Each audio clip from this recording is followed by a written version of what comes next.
Look at you. You are a weak, pathetic excuse for a mother. I survived active combat zones with bullets flying over my head, and you're standing here having a total mental breakdown over two crying infants. You disgust me. This is chaos. Get control. Those were the exact venomous words my father spat at me before he turned his back on my absolute lowest moment. The day my Navy SEAL dad walked out on me, I was standing in the middle of a trashed living room, awkwardly holding two screaming newborns, and I was about to find out that I only had exactly $400 left to my name. It was exactly 2:47 in the morning, and the noise echoing off the walls of my small house was absolutely deafening. My premature twins, Leo and Mia, were both wailing at the top of their tiny, underdeveloped lungs, their faces flushed bright red with the distress I simply didn't know how to soothe, and my physical environment was a direct reflection of my shattered mental state. The house was a complete and utter disaster zone, littered with crumpled burp cloths, half-empty formula bottles, and a towering, intimidating stack of red past-due bills scattered across the kitchen counter. I was operating on a dangerous, terrifying lack of sleep, my body literally trembling and my mind wrapped in a thick, suffocating fog. The physical and emotional exhaustion was draining the very life out of me, making every single breath feel like I was inhaling glass. I looked toward the hallway with tears streaming down my face, desperately hoping that my own father would step in, take just one of the babies and give my aching, burning arms a single moment of relief. But empathy was a foreign language to him. My dad was a retired Navy SEAL, a man whose entire personality and worldview were built around intense military discipline, a chillingly cold demeanor, and a complete, almost sociopathic lack of visible emotion. He had spent his entire adult life operating in high-stakes, lethal environments where hesitation meant death, making him perfectly accustomed to extremely high pressure. His core philosophy for dealing with any adversity in life was simple, unyielding, and brutally toxic when applied to his own family. Problem equals fix it, not feel it. Because he lived by such rigid, unforgiving standards, he fundamentally did not understand human weakness, especially not postpartum struggles. To him, my crying children and my sleep-deprived shaking weren't signs of a vulnerable new mother drowning in circumstances beyond her control. They were just pathetic signs of a lack of discipline. He stood there in the dimly lit hallway, his posture rigid and his face hardened into a mask of pure contempt, visibly annoyed by the relentless crying that was interrupting his precious sleep. "I'm trying," I pleaded, my voice cracking under the intense, suffocating strain. "They are colicky. I am running on zero sleep, and I just need a little bit of help." But he didn't want to hear excuses. The tension in the room was incredibly thick, creating a direct, harsh collision between my raw, bleeding emotion and his uncompromising, stone-cold discipline. Instead of walking over to support me, he just scoffed, turned his back on me, walked straight into his bedroom, and calmly began to pack his belongings. I watched in absolute, paralyzed disbelief from the living room as he methodically folded his clothes and zipped up his heavy canvas duffel bag. He didn't ask how I was doing, he didn't offer a single word of comfort, and he provided absolutely no help with the screaming infants who were practically choking on their own tears. He slung the heavy bag over his broad shoulder, walked right past me toward the front door, and stopped only for a brief second to deliver his final, stinging instruction.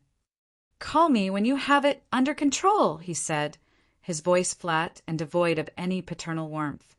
And with that incredibly cruel statement, he walked out of the door into the freezing night. The heavy, metallic click of the deadbolt locking behind him felt like a physical bullet striking my chest. The shock of the moment paralyzed me completely. He wasn't just walking out of the house for a late-night drive to cool his temper. He was actively, deliberately, and permanently rejecting his role as a father and a grandfather when I needed him the absolute most. He was looking at his daughter drowning in the deep end, and he chose to walk away rather than get his hands wet that I stood there completely alone in the dim, flickering light of the living room, tightly clutching my two crying children to my chest. The sudden silence left behind by his abrupt departure was somehow heavier, darker, and louder than the baby's frantic cries. Slowly, despite the overwhelming despair and the burning tears stinging my eyes, a slight, cynical smile actually crept onto my face. It wasn't a happy smile by any stretch of the imagination. It was a dark, hollow realization of his ultimate cowardice. I looked at the empty hallway where he had just stood, staring at the shadows, and I whispered to the closed front door, "You want space? I'll give you space."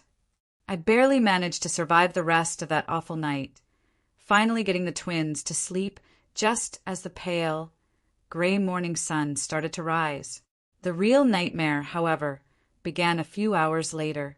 I quietly made a cup of stale, bitter coffee and pulled out my phone to check my bank account, needing to figure out how I was going to pay for the mountain of diapers and specialized formula we desperately needed for the upcoming week. When the banking dashboard finally loaded on my cracked screen, my stomach completely dropped out of my body. The balance showed that the account was almost entirely empty. Panic instantly set in, making my hand shake so hard I almost dropped the phone. I quickly clicked on the transaction history and discovered a massive, devastating twist that made me want to vomit. My dad had gone into our joint account. An account was shared so he could help manage bills while I was on maternity leave, and he had completely drained it. He had withdrawn almost all of my life savings. The agonizing drama of my situation instantly upgraded into a full-blown, terrifying emergency. He hadn't just abandoned me to deal with the overwhelming stress of motherhood alone. He had intentionally and maliciously taken away my only financial safety net, leaving me completely stranded without a backup plan and exactly $400 to keep 3 human beings alive. The following 2 weeks blurred into a brutal, unforgiving survival routine that tested every single limit of my sanity and physical endurance.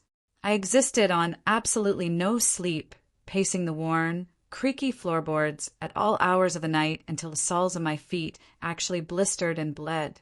My entire existence was forcibly reduced to a grueling, repetitive, agonizing cycle, feeding the babies, changing an endless supply of dirty diapers, and frantically trying to clean up the escalating mess in the house before the next screaming fit began.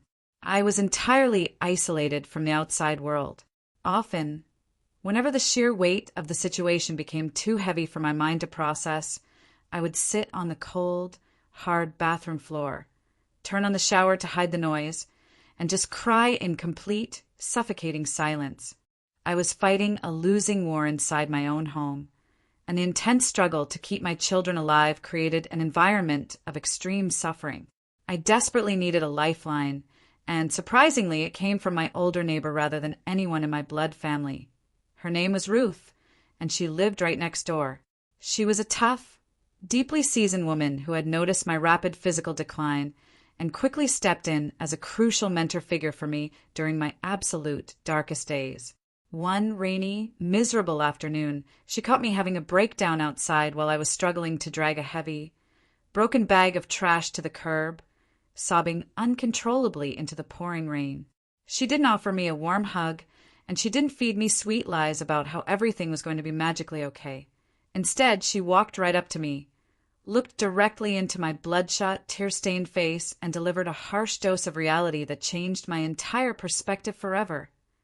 "Crying won't pay your bills," Ruth told me, her voice firm, demanding, and utterly, completely devoid of pity.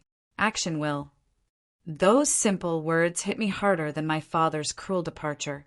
I realized right then and there, standing in the freezing rain, that no one was coming to save me. I had to save myself. Taking my first deep, steadying breath in weeks, I aggressively wiped my wet face with the back of my hand, thanked her, and marched straight back inside the house. It was time to take the first real, tangible step towards regaining control over my chaotic life. I picked up my phone and immediately called a good friend of mine who worked as a certified accountant. I swallowed my immense pride, explained the humiliating, terrifying situation regarding the stolen savings, and she efficiently walked me through the legal process to open a brand new, completely separate bank account strictly in my name only, Once the new account was officially active, I took $5 of my remaining money, bought a cheap notebook from the corner store, and started aggressively tracking every single penny I spent. I meticulously recorded all my expenses down to the exact cent, treating that notebook like a sacred text. This simple act of writing down numbers was a major, undeniable turning point. It marked the definitive beginning of my shift from being a helpless, abandoned victim into a woman who was actively and ruthlessly taking charge of her own survival. The relentless grind of those first few weeks slowly morphed into a numbing, robotic routine. I was still operating on mere fractions of sleep, constantly calculating the exact cost of every single diaper I pulled from the plastic packaging. My cheap little notebook was slowly filling up with anxious, scribbled math, tracking the meager $400 I had left to my name. I was surviving, but just barely. I felt like a ghost haunting my own house, moving from the crib to the kitchen sink in a silent, exhausted trance, terrified of the day my tiny reserve of cash would finally run out. Then, on a particularly dreary Tuesday afternoon, my phone vibrated on the kitchen counter. The sudden buzzing sound made me jump. Leo and Mia had just finally gone down for a synchronized nap, a rare miracle that usually allowed me a few precious minutes to just sit and stare blankly at the wall. I walked over and picked up the cracked device, expecting an automated text alert about an overdue electric bill or maybe a message from Ruth next door checking in on me. Instead, the notification on the screen made my blood run absolutely cold. It was a message from my father. Damn, my hand actually trembled as I unlocked the phone and opened the text thread. For a split second, a pathetic, desperate part of my brain thought it might be an apology. Maybe the rigid, unfeeling Navy SEAL had finally experienced a brief moment of human remorse. Maybe he was writing to say he had made a massive mistake, that he was wiring the money back, or that he was coming home to help his drowning daughter. I was so incredibly wrong. IT wasn't an apology. It was a photograph. I stared at the bright, colorful image on my screen, my sleep-deprived brain struggling to process the visual information. The photo showed a stunning, sun-drenched patio overlooking a sparkling blue ocean. Sitting on a pristine glass table in the foreground was a massive, expensive-looking glass of red wine, catching the warm afternoon sunlight. In the background, I could see my father's legs stretched out on a luxury lounge chair, the absolute picture of a man enjoying a premium, stress-free vacation. He was traveling, living his best life while I was rationing baby formula. But the picture wasn't the thing that completely broke my reality. It was the short, brutal caption attached to the image. Finally, breathing again, the text read that I stood entirely frozen in the middle of my cramped kitchen, the words burning themselves into my retinas. Finally breathing again. He was drinking expensive wine on a tropical coastline, claiming he was finally able to breathe, while I was literally suffocating in the brutal reality he had deliberately abandoned me in. He didn't just walk out because the babies were too loud. He took my entire life savings, the money explicitly meant to keep his infant grandchildren alive, and used to fund a luxury getaway for himself. This was an intentional, calculated psychological stab that instantly shattered whatever lingering emotional attachment I had left for the man that exact moment. Something profound and permanent shifted inside my chest. The crushing, heavy blanket of sadness, self-pity, and overwhelming despair that had been suffocating me for weeks completely evaporated. It was instantly replaced by a hot, blinding, and intensely focused wave of pure anger.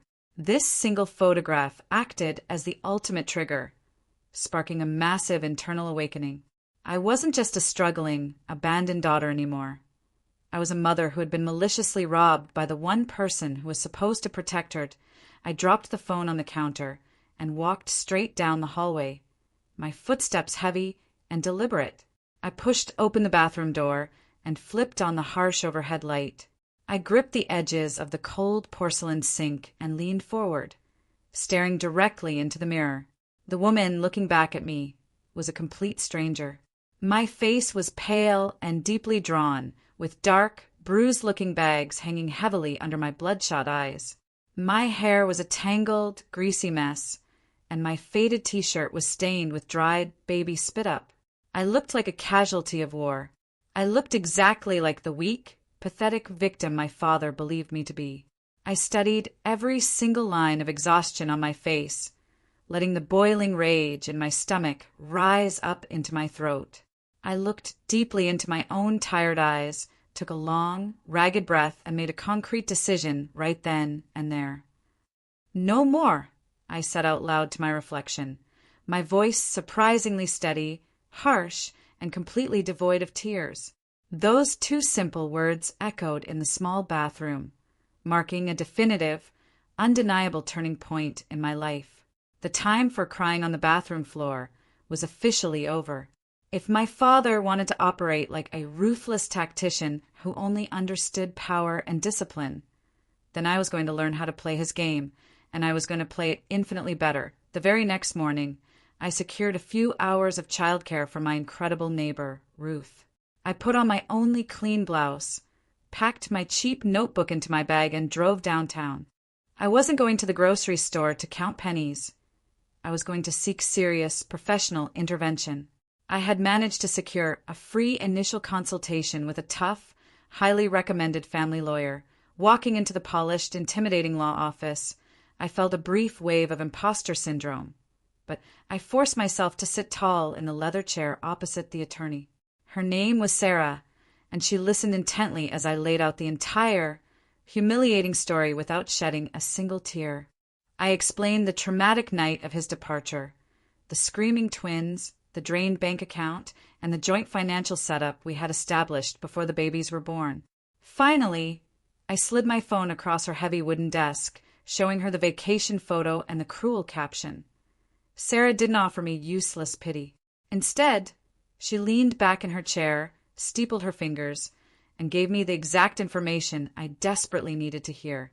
She explained that because the funds he drained were easily traceable to my direct payroll deposits and were strictly intended for the dependents living in my home, his actions weren't just morally bankrupt, they were legally actionable. I discovered, to my absolute shock and immense relief, that I had a legitimate basis to take legal action against him regarding the stolen finances. He thinks because his name was technically on the joint account, he had a right to empty it and vanish, Sarah explained, her tone sharp and determined. But the law views the abrupt abandonment of vulnerable dependents and the malicious draining of vital, shared survival resources very differently. We can file a civil suit for the immediate return of those specific funds, and we can force a judge to look closely at his deliberate financial abuse. Hearing those words was like being handed a loaded weapon. The stakes of my entire situation instantly skyrocketed from a private family tragedy to a very public, very real legal battle. "What do you need from me?" I asked, my voice hard and resolute. "I need proof," Sarah replied flatly.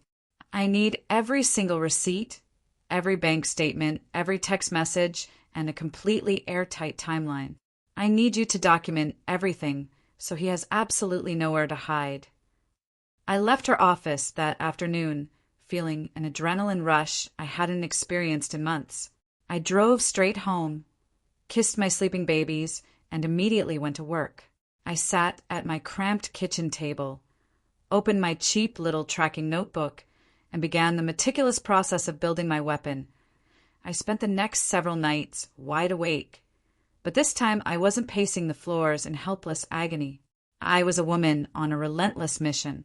I combed through months of digital banking records, highlighting every single deposit I had made for my paycheck and contrasting it with the massive, devastating withdrawal he had executed at 3 a.m. on the night he left. I printed out everything. I gathered every single utility bill, every grocery receipt, and every medical invoice for the twins' premature care. I bought a thick, heavy-duty binder and organized the massive stack of paperwork with absolute military precision. I created an irrefutable, chronological case against my own father. Every single time I felt a wave of exhaustion threatening to pull me under, I would look at the printed screenshot of his wine glass on the beach and the anger would immediately fuel me back up. I documented the exact hour he walked out the door, the exact amount of money he stole down to the cent, and the exact cost of the survival he forced upon me, that I was no longer just surviving the chaos. I was actively organizing it. I was methodically and relentlessly preparing for the ultimate climax of this nightmare, armed with a binder full of undeniable truth and a heart completely hardened against the man who tried to destroy me. Exactly 4 months and 12 days after he walked out that door, my father returned. He didn't call beforehand, and he certainly didn't knock to ask for permission to enter my sanctuary. He simply unlocked the front door with his old metal key and walked right into the living room, acting completely naturally as if absolutely nothing had happened between us. The sheer audacity of his entrance was completely breathtaking. He didn't announce himself. He just expected to seamlessly re-enter the life he had so callously thrown away in the middle of the night. He strolled in with a casual, deeply ingrained arrogance, dropping his heavy leather travel bag onto the hardwood floor, fully expecting to find the same broken, sleep-deprived, and utterly chaotic version of me that he had left behind. He probably expected me to be on my knees, completely overwhelmed by motherhood, begging for his help and his financial support. Instead, he experienced a massive, immediate shock. He stopped dead in his tracks, just inside the entryway, his eyes scanning the physical environment in total, undeniable disbelief because the house was impeccably clean and meticulously organized. There were no more crumpled burp cloths thrown haphazardly on the furniture, no empty formula bottles littering the coffee table, and no towering stacks of terrifying red bills scattered across the kitchen counter. Everything was in its proper, functional place. The twins, Leo and Mia, were quietly and peacefully sleeping in their pristine bassinets in the corner of the room, completely unbothered by his sudden arrival. But the biggest shock for him wasn't the immaculate state of the living room. It was the woman standing directly in the middle of it. I looked completely different. I wasn't shaking from physical exhaustion. I wasn't crying tears of helpless despair, and I wasn't looking at him with desperate, pleading eyes anymore. I was standing tall, my shoulders squared, radiating calm, terrifying confidence that he had never seen in me before. In that exact second, the entire atmosphere in the room completely changed. There was an undeniable, permanent power shift. He could instantly feel that he no longer held any emotional or psychological authority over me. The rigid military command structure he had always used to control my life was completely, permanently shattered. His initial, silent shock very quickly morphed into a dark, highly defensive anger. He hadn't come back to apologize for his brutal departure, and he certainly hadn't come back to check on his infant grandchildren. He had come back because his financial world had just been violently disrupted. Thanks to the relentless, aggressive legal work my attorney Sarah and I had been executing behind the scenes, we had successfully filed an emergency legal injunction. This legal maneuver completely froze his primary bank accounts, pending a full, exhaustive investigation into the life savings he had maliciously drained from me. He was completely locked out of his own money, and he knew exactly who was responsible for cutting off his financial supply. He marched right up to me, trying to use his imposing physical presence to physically intimidate me, his face turning a deep, dangerous shade of red. The tension in the room skyrocketed into a highly stressful, deeply intense confrontation. He didn't ask how his premature grandchildren were doing. He didn't say hello or ask how I had managed to miraculously survive without him. He looked at me with pure venom, his jaw clenched incredibly tight, and aggressively demanded, "Where's my money?" A few months ago, that deep, commanding, highly aggressive tone would have made me completely crumble into a pathetic puddle of apologies.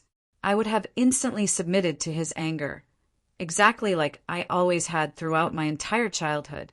But the woman standing in front of him now had survived the absolute darkest, most agonizing days of her life entirely on her own. I didn't even blink. I didn't take a single step back to give him physical space. I looked him dead in the eye, my voice as cold and hard as concrete, and delivered the exact, brutal truth. "I used it to survive what you walked away from," I told him. It was the absolute peak of my emotional journey, the exact climax of all the pain, suffering, and intense growth he had forced me to endure.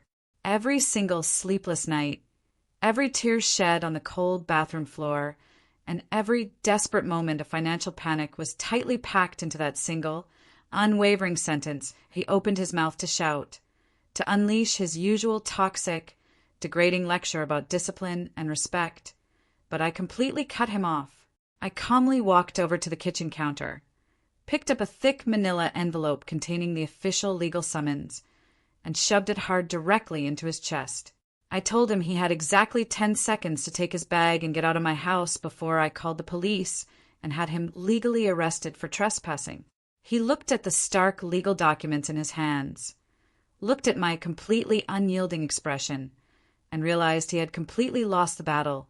He grabbed his bag and stormed out, violently slamming the front door behind him. But the real, decisive war didn't end in my living room that afternoon. It ended 3 agonizing weeks later in a cold, sterile courtroom downtown. The legal proceedings were swift, brutal, and completely devastating for his massive, fragile ego. He sat at the defense table in his crisp, highly expensive suit, still desperately trying to project the image of a highly disciplined, completely in-control military veteran who was somehow above the law. But he was severely outmatched in this environment. My lawyer, Sarah, was an absolute, relentless shark in the courtroom, armed with the exact, undeniable evidence I had meticulously gathered in my cheap little notebook. She stood confidently before the judge and meticulously opened our heavy binder of evidence. With absolute surgical precision, she presented the documented timeline of his cowardly actions, leaving absolutely no room for his usual excuses or alternative interpretations.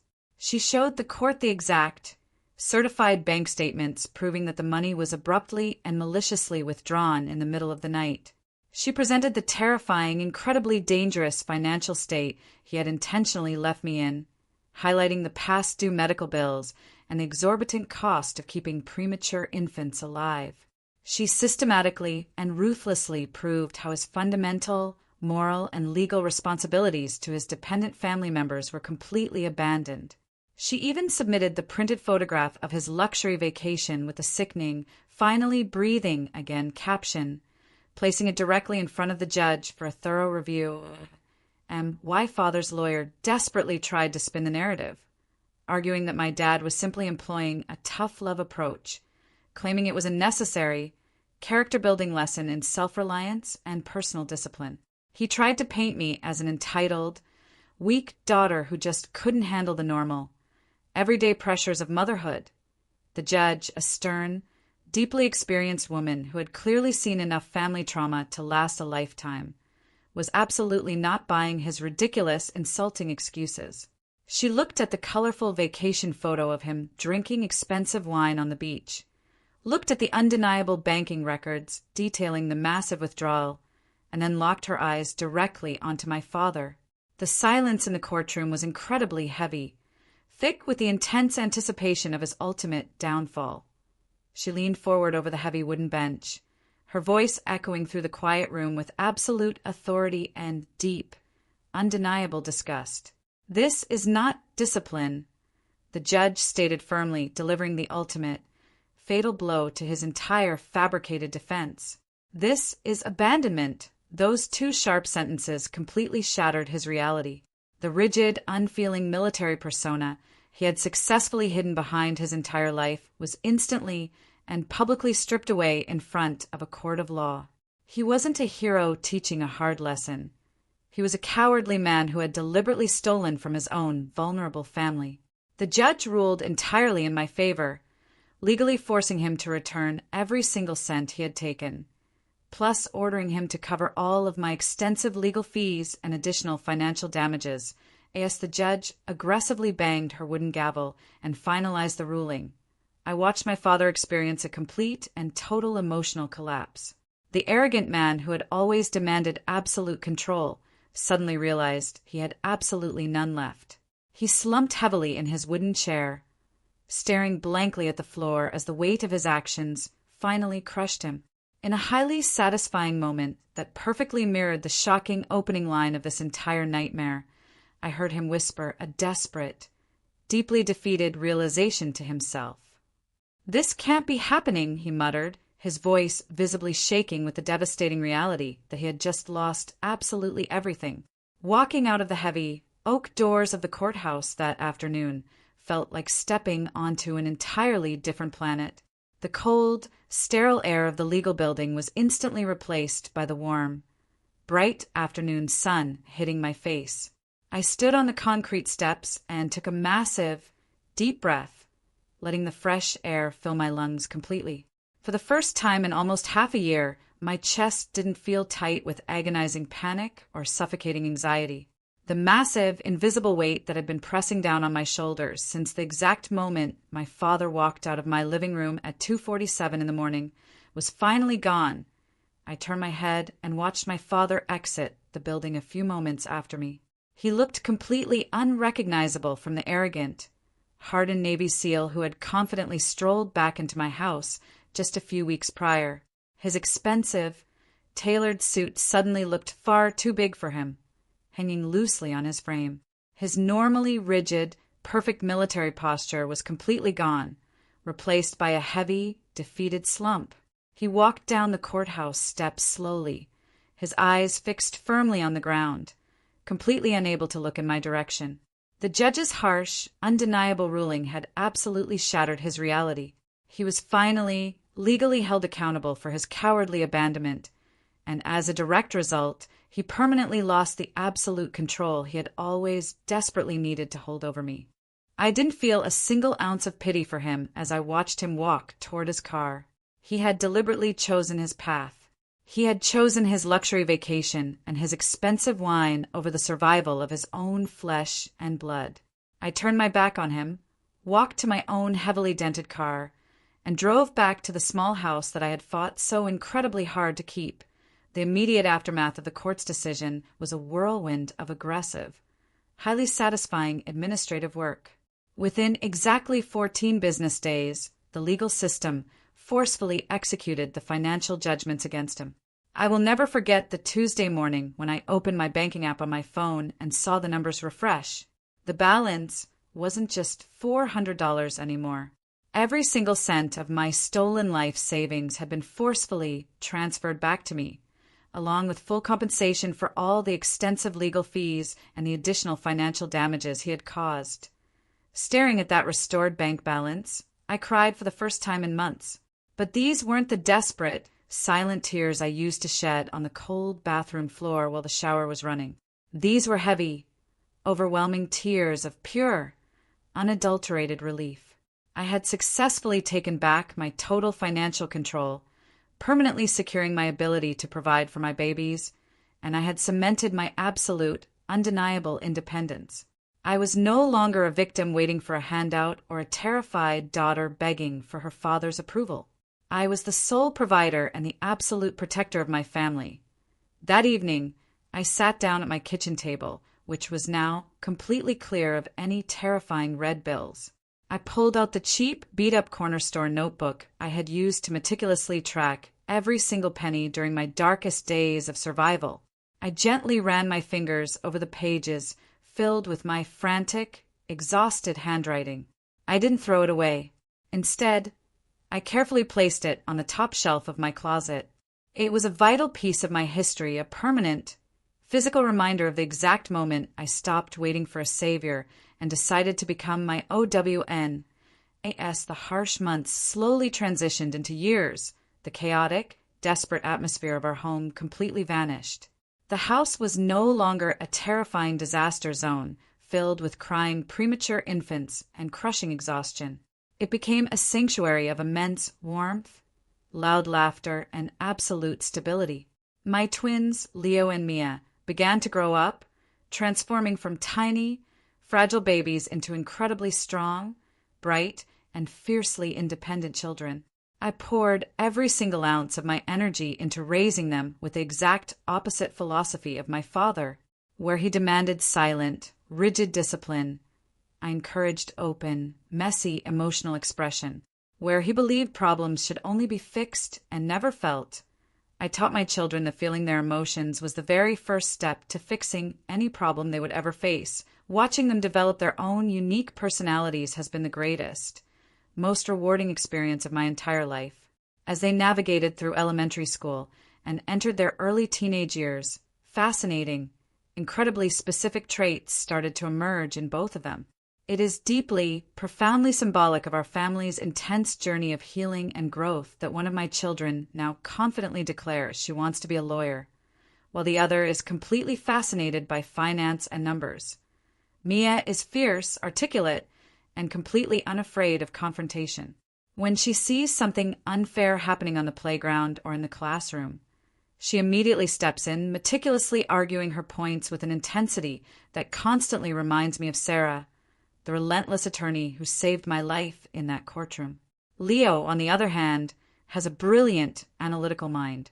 He loves organizing things, tracking allowances, and understanding exactly how resources work, finding a deep sense of peace in financial order.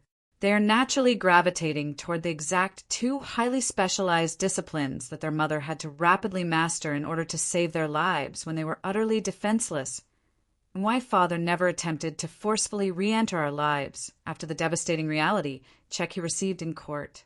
Through brief updates from distant relatives, I learned that he had moved to a smaller condo in a different state, living a very quiet, highly isolated existence.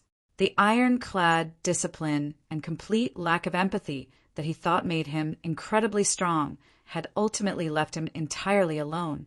He built his entire life around the concept of maintaining absolute control, but when he tried to aggressively apply that toxic military logic to a struggling new mother, he lost everything that actually mattered. Sometimes when a house is completely quiet and the twins are fast asleep in their rooms, I find myself standing in the exact same spot in the hallway where this entire nightmare originally started. I look at the front door, remembering the heavy, metallic click of the deadbolt locking behind him at 2:47 in the morning. I remember the suffocating terror, the blistering exhaustion, and the absolute certainty that I was going to fail, but I didn't fail. The brutal, unforgiving trial he maliciously forced me through didn't break me. It forged me into a completely unbreakable force. He thought he was leaving behind a weak, pathetic excuse for a mother who would inevitably completely collapse without his guidance. Instead, he unknowingly provided the exact, brutal catalyst I needed to ruthlessly burn down the scared little girl I used to be and build a fiercely independent woman from the ashes. Looking back at the entire agonizing, beautiful journey, I harbor absolutely no lingering resentment. The anger completely burned itself out the moment the judge slammed her gavel, replaced by a deep, unwavering sense of peace. He made his choice and I made mine. The ultimate truth of the situation is incredibly simple, and it is a truth I will proudly carry with me for the rest of my life. He wanted space. I gave it to him, and somewhere in that space, I found myself. That is a clear violation of the rules, and I have the documentation to prove it. Hearing those exact words come out of the mouth of my 14-year-old daughter, Mia, was an incredibly surreal experience. I was sitting in an uncomfortable, stiff plastic chair in the principal's office of her middle school, listening to her defend a classmate with the intense, unwavering confidence of a seasoned legal professional. As the years had passed and my two children grew up, our home became a place of profound healing and growth. They were no longer the fragile, screaming premature infants I once held in a freezing, chaotic living room at 3 in the morning. They had grown into strong, highly observant teenagers who had absorbed every single lesson of survival I had practically lived out in front of them. It became incredibly clear early on that one of them wanted to be a lawyer, while the other was completely fascinated by finance. The incident at school that day perfectly encapsulated exactly who Mia was becoming. A quiet, severely shy boy in her grade, named Thomas, had been completely falsely accused of vandalizing a row of school lockers. The administration was ready to suspend him immediately, basing their entire decision on the flimsy, unverified testimony of a known bully who was blatantly trying to cover his own tracks. Instead of just minding her own business or looking the other way like most teenagers would, Mia aggressively stepped right into the middle of the conflict. She didn't yell, and she didn't throw a temper tantrum in the hallway. Instead, she spent 3 days meticulously collecting time-stamped text messages, taking clear photographs of the actual vandal's shoes, which perfectly matched the mud prints left at the scene, and building a completely airtight defense for Thomas. Sitting in that crowded office, the principal looked completely outmatched by a 14-year-old girl holding a neatly organized manila folder.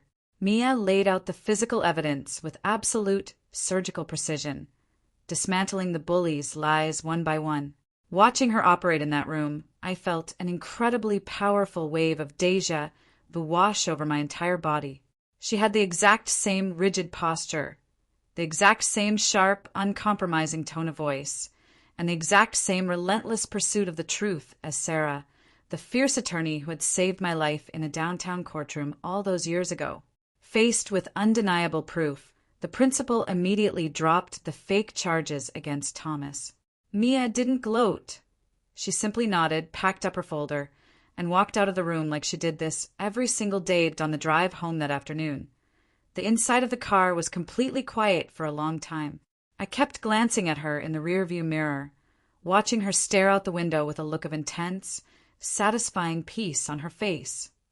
"You were pretty ruthless in there today," I finally said, breaking the silence as I turned onto our street.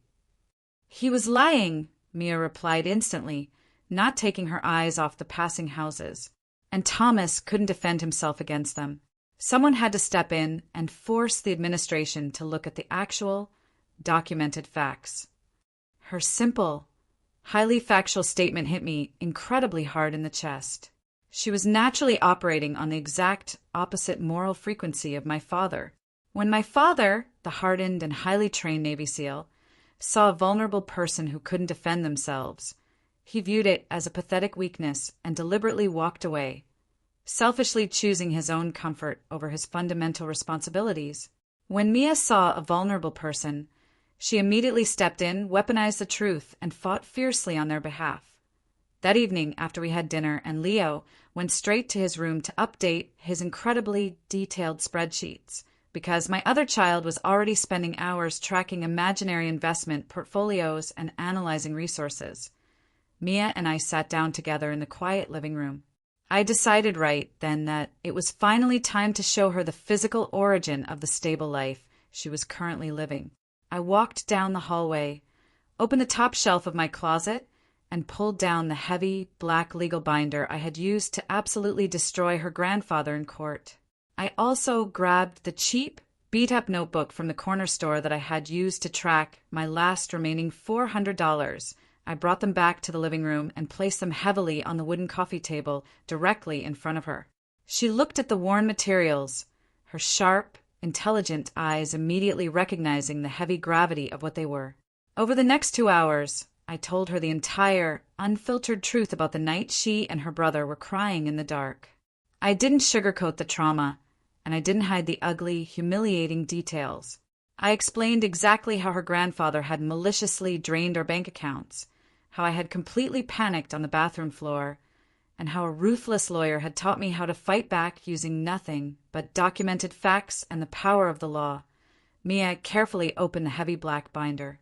She slowly turned the thick pages, her fingers gently tracing over the certified bank statements, the highlighted withdrawal amounts, and the dense legal injunctions that had permanently frozen my father's entire world. She saw the exact, terrifying timeline of my financial desperation, and she saw the aggressive, undeniable legal strategy that ultimately saved our family from total ruin. She stared for a long time at the printed photograph of her grandfather drinking expensive wine on a tropical beach, reading the cruel, finally breathing again caption.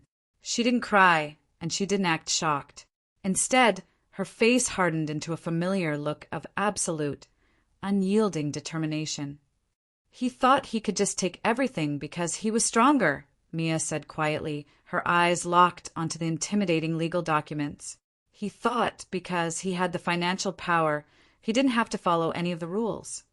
"Yes," I answered truthfully, watching her process the betrayal.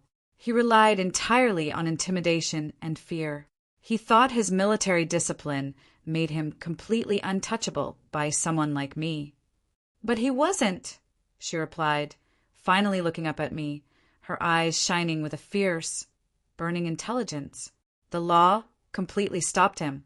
You and your lawyer used the system to take away his power and hold him totally accountable. She closed the binder with a loud, definitive snap that echoed loudly in the quiet living room. She rested her hands flat on the black cover, taking a deep, steadying breath that seemed to lock her future into place. I want to do this, Mia stated, her voice carrying a heavy certainty that was far older than her 14 years. I want to be a lawyer.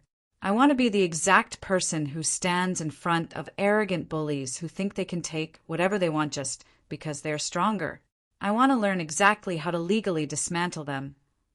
Hearing her say those exact words out loud was an incredibly defining moment in our family's long history. Her decision wasn't just a fleeting childhood dream or a random career interest picked out of a high school catalog. It was a direct, profound response to the trauma and the ultimate triumph that our family had endured. It was the ultimate, undeniable proof that the deeply painful environment my father had forced upon us had actually completely backfired on him. By deliberately abandoning us and forcing me to fight a brutal legal war for our basic survival, he had unknowingly planted the specific seeds for his own ultimate contradiction. He created a fiercely independent mother who, in turn, raised a daughter entirely dedicated to the pursuit of justice and the rigorous protection of the vulnerable. From that night forward, Mia's path was completely set in stone. She started obsessively reading about civil rights, contract law, and high-stakes litigation in her free time.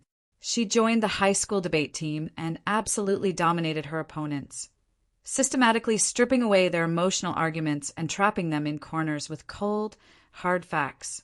She spent her weekends volunteering at a local legal aid clinic, aggressively organizing their paperwork and soaking up every single piece of procedural information she could get her hands on.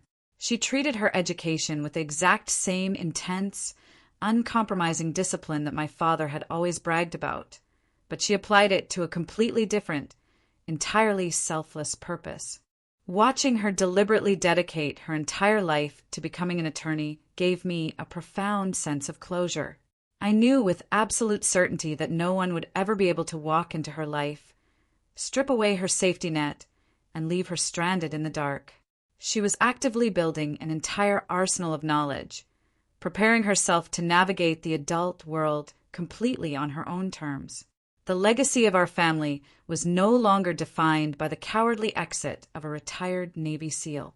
It was now definitively shaped by a resilient mother and a brilliant, relentless daughter who understood exactly how to fight back, ensuring that the brutal history we lived through would never, ever be allowed to repeat itself.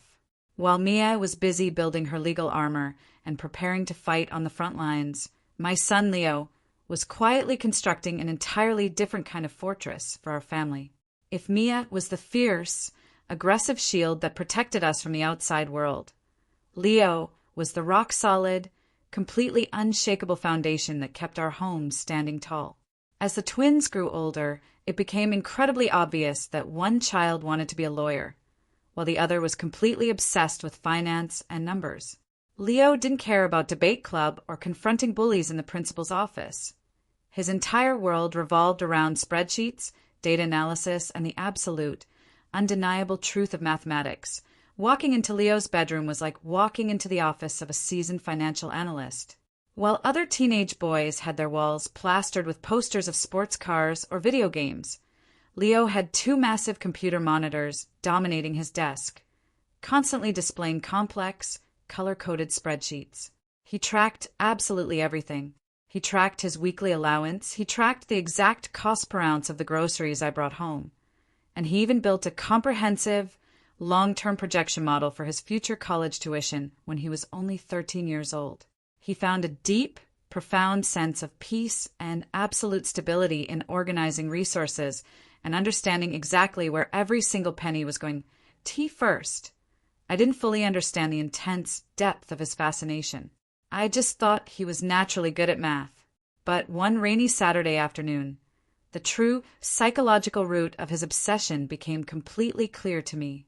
I was sitting at the kitchen table, feeling a mild headache coming on as I casually reviewed our monthly household budget on my laptop. Leo walked into the kitchen to grab a glass of water, stopped behind my chair, and silently stared at the screen over my shoulder for a full minute. "You are overpaying for the car insurance," Leo stated flatly, pointing a finger at a specific line item on my digital spreadsheet. "If you bundle it with the homeowner's policy and pay the annual premium upfront instead of month to month, you can immediately free up exactly $840 a year. That capital should be redirected into a high-yield savings account to compound." I turned around in my chair and looked at my 14-year-old son in total amazement. He wasn't just casually observing the numbers. He was actively, aggressively analyzing them for any sign of inefficiency or vulnerability. I pulled out the insurance documents, made a quick phone call, and realized he was absolutely right.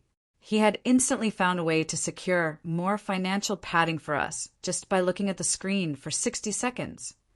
"Why do you care so much about this stuff, Leo?" I asked him, genuinely curious about the intense focus in his eyes. "You're a teenager. You should be worrying about video games, not my insurance premiums." Leo sat down at the table across from me, his expression completely serious and deeply thoughtful. He didn't have Mia's fiery intensity, but he possessed a calm, terrifyingly sharp logic that was equally as intimidating. "Because numbers don't lie," Leo answered, his voice steady and completely factual. "People can promise you things, people can tell you they're going to protect you, and people can change their minds. But mathematics never changes. If you control the numbers, you control the environment. And if you control the environment, nobody can ever surprise you or take away your safety." Hearing those words hit me like a physical blow to the chest. He was directly, perfectly articulating the exact trauma I had survived all those years ago. When my Navy SEAL father walked out on me, he didn't just physically abandon us. He maliciously drained our joint bank account and left me with almost completely empty pockets. He weaponized our finances, using the sudden, terrifying lack of money to strip away my safety and try to force me into pathetic submission. I remembered the agonizing, blistering nights I spent pacing the floorboards, completely terrified because I only had exactly $400 left to keep my 2 premature babies alive. Leo didn't consciously remember those specific, horrifying weeks of extreme poverty and sleep deprivation. He was just an infant sleeping in a pristine bassinet. But children absorb the deep, foundational energy of their environment. He grew up watching me meticulously manage our recovered funds, carefully building up a massive emergency savings account so we would never, ever be caught off guard again. He watched me transition from a terrified victim into a woman who actively and ruthlessly took charge of her life by opening a separate bank account and aggressively tracking every single penny in a cheap notebook. He internalized that intense, relentless pursuit of financial stability and made it his entire personality. That evening, I decided to do for Leo exactly what I had done for Mia. I went to my bedroom closet, reached up to the top shelf, and pulled down the cheap, beat-up corner store notebook that I had used to survive the darkest chapter of my life. I carried it back to the kitchen and placed it gently on the table in front of him. Leo opened the worn cardboard cover and slowly ran his fingers over the pages. He saw my frantic, exhausted handwriting detailing the exact cost of diapers, formula, and keeping the lights on. He saw the desperate, terrifying math of a woman trying to stretch $400 across an impossible timeline. I sat there and told him the entire, brutal truth about his grandfather. I explained how the man who was supposed to protect us had completely emptied my life savings in the middle of the night, intentionally leaving us stranded. I told him how I had to hire a ruthless lawyer and use the legal system to forcefully drag our stolen survival resources back into our possession. Leo didn't express fiery outrage like his sister had. Instead, his analytical mind immediately processed the raw data of the betrayal. He stared at the handwritten numbers in the cheap notebook for a very long time, his jaw clenched tight. He completely understood the extreme, lethal danger that his grandfather had deliberately placed us in. He understood that in this world, financial ignorance wasn't just a minor mistake. It was a massive, highly dangerous vulnerability that bad people could exploit to destroy you. "He took your buffer," Leo finally said, his voice dropping to a low, cold register. "He deliberately removed your financial safety net because he knew it was the fastest, most effective way to completely break you." "Yes," I confirmed, nodding slowly. He thought the sheer panic of having zero resources would force me to beg him to come back on his rigid, toxic terms. He thought he held all the cards because he controlled the capital. Leo slowly closed the cheap notebook and pushed it back across the table toward me. He looked me directly in the eyes, and I saw an absolute, unbreakable resolve settling deep into his expression. It was the exact same look of unwavering determination I had seen on my own face in the bathroom mirror all those years ago when I decided to fight back. "That is never going to happen to us again," Leo stated with absolute certainty. "I am going to learn exactly how every single financial system in the world works. I am going to understand markets, investments, and asset protection better than anyone else. Nobody will ever be able to use money as a weapon against this family again. I will make sure our foundation is completely untouchable." Watching his brilliant, calculating mind lock onto that massive goal was the ultimate, undeniable proof of our family's profound healing and growth.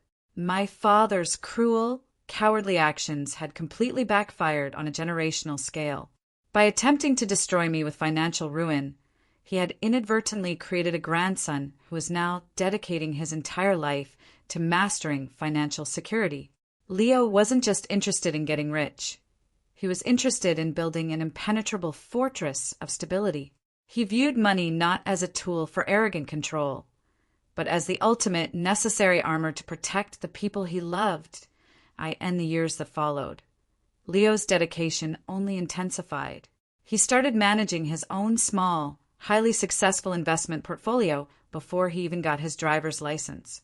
He spent hours teaching himself complex accounting principles, totally fascinated by the exact mechanisms that keep businesses and families safe from sudden, catastrophic ruin. While Mia was out passionately arguing for justice, Leo was quietly and meticulously ensuring that our family would never be vulnerable to anyone's cruelty ever again. The terrifying, chaotic nightmare that my father forced upon us in that dim living room at 2:47 in the morning was officially dead and buried. In its place stood two incredibly strong, brilliant young adults who had naturally armed themselves with the exact two disciplines, law and finance, that were required to survive his abandonment. They were the ultimate, living symbols of our triumph over his toxic, unforgiving discipline.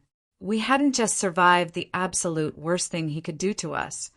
We had used his betrayal as the foundational blueprint to build a completely unbreakable, intensely stable future. The massive financial settlement I legally secured in that sterile downtown courtroom didn't just restore my desperately needed savings. It fundamentally and permanently altered the entire trajectory of my professional life. Getting my money back was simply the first, urgent step of my survival, but keeping it, growing it, and ensuring no one could ever use finances as a weapon against me again became my absolute, lifelong obsession. I didn't just want to be stable anymore. I wanted to be completely, undeniably bulletproof.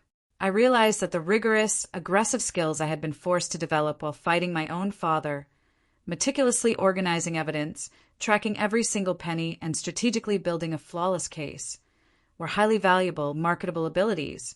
When the twins were finally old enough to start preschool, I didn't go back to my old, dead-end administrative job. Instead, I took a small portion of the financial damages the judge had forcefully ordered my father to pay me, and I used it to enroll in a rigorous financial planning and advocacy certification program. I was usually the oldest person sitting in those evening classes, but I was also the most ruthlessly determined. While the other younger students were just trying to pass their exams to get an entry-level corporate job, I was studying with the intense, burning motivation of a mother who knew exactly what it felt like to be completely broke, absolutely terrified, and entirely abandoned. I understood on a deep molecular level that for vulnerable people, financial literacy isn't just about getting rich. It is a literal matter of life and death. Within exactly 3 years, I passed all of my board exams and successfully launched my own independent financial consultancy firm. I specifically designed my entire business model to focus on single parents, victims of sudden domestic abandonment, and women who were navigating the exact same terrifying financial abuse that I had barely survived. I vividly remembered how entirely helpless I felt when I discovered my joint account was emptied. I remembered sitting on my cold bathroom floor, crying in complete silence because I thought my life was completely over. I wanted to be the exact person those terrified women could call when their own world violently collapsed and my firm grew incredibly fast, relying entirely on word-of-mouth recommendations from clients whose lives I had helped stabilize. I built a fierce, uncompromising reputation in my city. When a terrified, crying new mother would walk into my office holding a stack of terrifying red past-due bills, I didn't offer her empty sympathy or useless pity. I would look at her across my desk and pass on the exact, blunt wisdom that my older neighbor, Ruth, had forcefully given me on that rainy afternoon years ago. "Crying won't pay your bills," I would tell them, my voice completely steady and firm. Action, well, that it was a harsh, bracing dose of reality, but it was exactly what they needed to hear to snap out of their paralyzing panic. I would pull out a fresh notebook identical to the cheap corner store notebook I had used to meticulously track my last remaining $400, and I would help them actively map out a tangible, aggressive survival plan. I taught them exactly how to legally separate their banking, how to aggressively track their mandatory daily expenses, and how to effectively build an impenetrable financial wall around their children. My absolute lowest, most humiliating moment became the direct, incredibly powerful foundation for my massive professional success. I took the exact trauma my father inflicted upon me and weaponized it into a highly profitable, deeply meaningful career that actively saved hundreds of families from total ruin. Achieving this level of professional and financial success, however, came with an incredibly high price tag.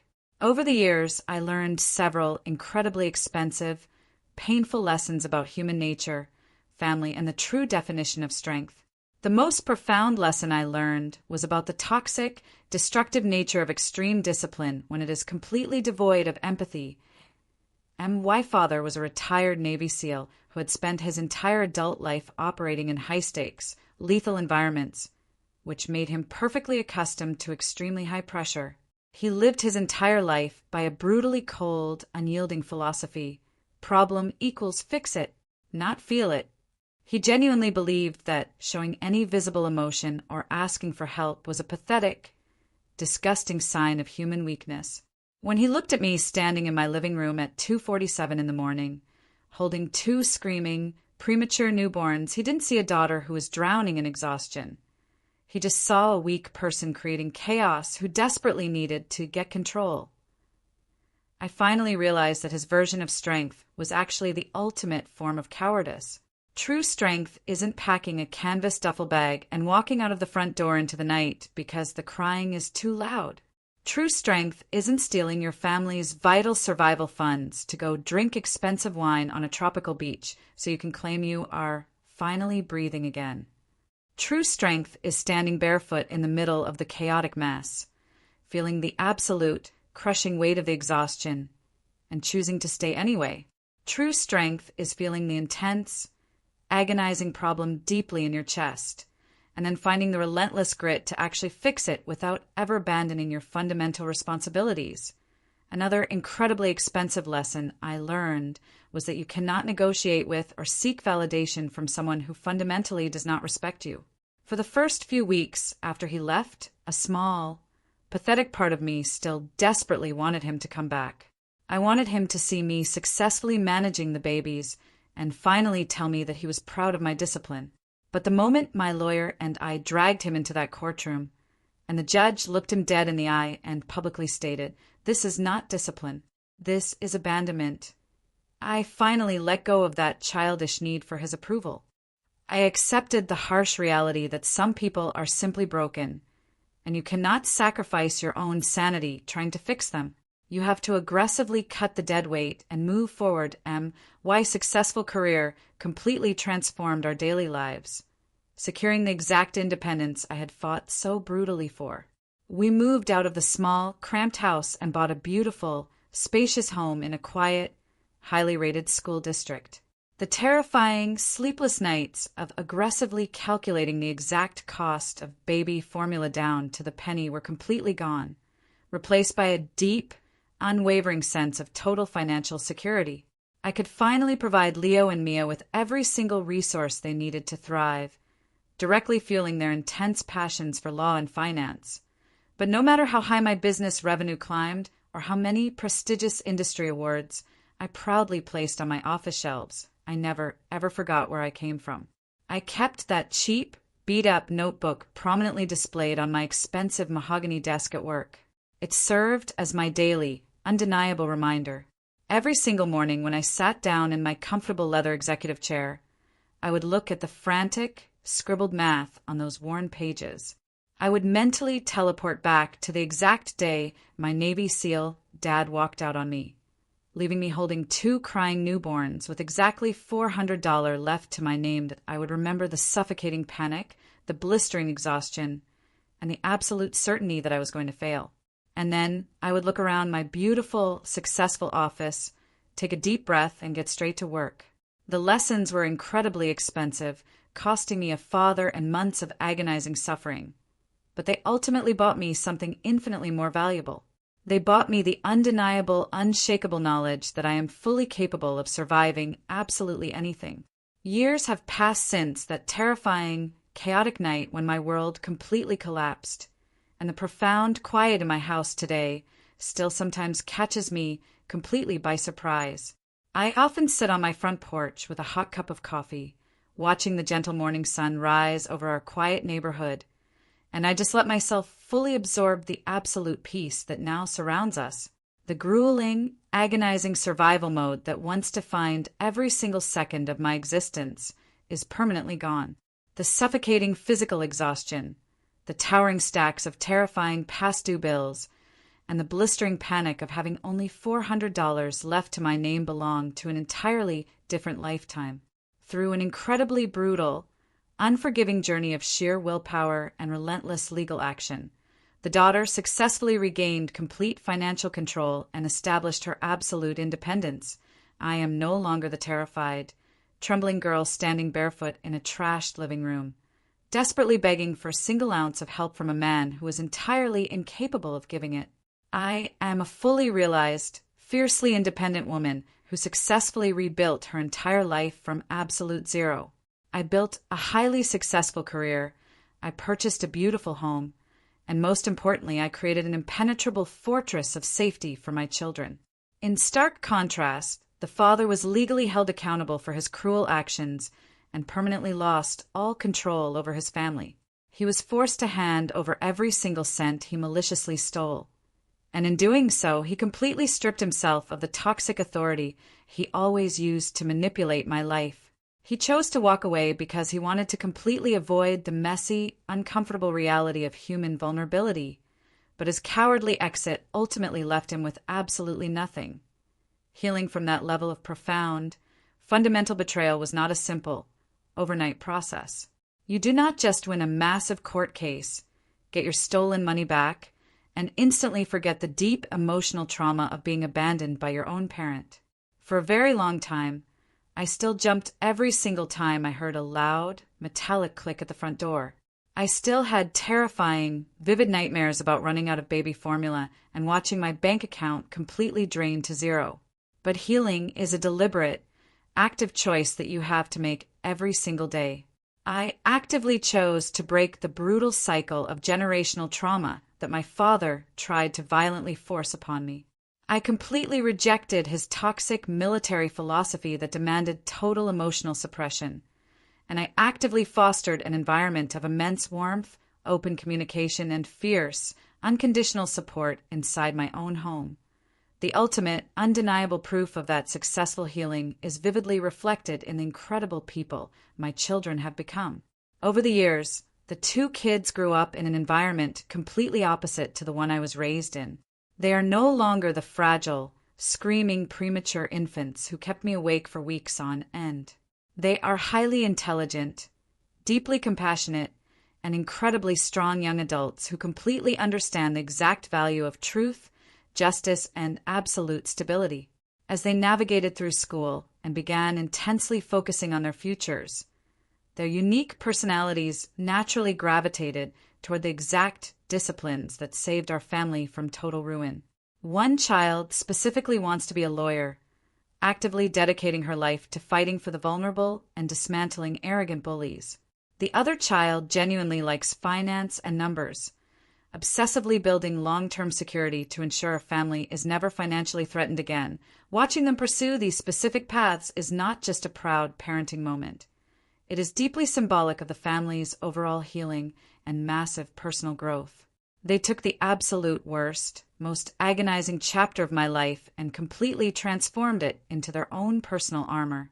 They internalized the brutal history of their grandfather's betrayal not as a reason to be terrified of the world, but as the exact motivation to master the very systems he tried to weaponize against us. We didn't just survive the devastating trauma he inflicted upon us. We completely neutralized it, learned from it, and used it to actively build an undeniably better future. Sometimes, when I am driving home from my successful consulting firm, I briefly think about my father.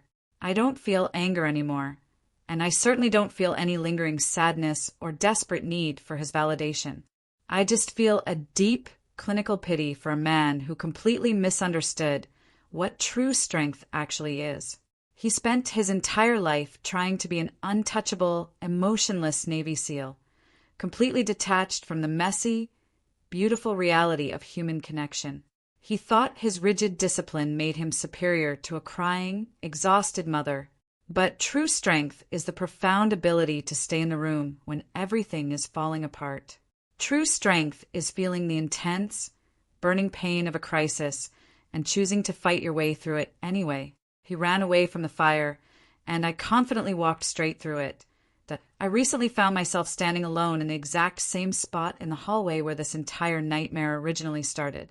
The house was completely silent. The twins were studying in their rooms, and the dim evening light was casting long shadows across the hardwood floor. I looked directly at the heavy wooden front door, vividly remembering the exact moment my father methodically zipped up his canvas duffel bag, turned his back on my absolute lowest moment, and delivered his final, sickening instruction to call him when I had things under control. I remembered the heavy, metallic click of the deadbolt locking behind him, sealing my terrifying fate. But looking at that door now, I don't feel any panic or despair. I just feel an overwhelming, profound sense of gratitude. By cowardly walking out of that door, he completely forced me to confront my deepest, darkest fears. He forced me to realize that no one was ever coming to save me, which meant I had to aggressively learn how to save myself. I had to become the exact hero that my children desperately needed. The brutal reality is that if he had stayed that night, I would have likely remained trapped under his toxic, suffocating control for the rest of my life. I would have never discovered the massive, untouchable reservoir of resilience and absolute power that I held deep inside of me, that I took a deep, final breath, turned away from the front door, and walked back into the bright, warm living room that I completely own, surrounded by the beautiful, stable life that I built entirely with my own two hands. The entire agonizing journey comes down to one simple, undeniable truth that I will proudly carry with me for the rest of my days. He wanted space. I gave it to him, and somewhere in that space, I found myself